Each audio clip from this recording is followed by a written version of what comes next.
wayoyi na duk suna na kan internet da kai sacin ka sa suna na zaka ga lambobi na. Ni lambobi na guda biyu nan kowace ta fi shekara 20 a hannuna. Bana kulle su, bana rufe su. Duk wanda ya kira ni in ba abin da nake tun safa daukan waya nake har yamma bana gajiya. Wani ya ce ya bugo ya gaishe ka, kaga alheri ne.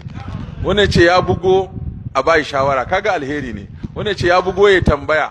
In tambayar da aka shina ce nunanniya ce a bashi amsa nan take.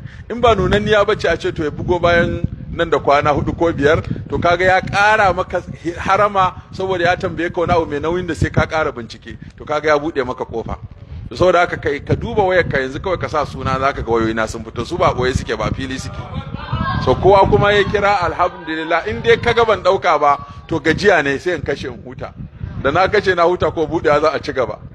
To ba wannan ba matsala insha Allah. Mai wa'azi baya fushi ba kuma ya kashe waya saboda aikin kenan.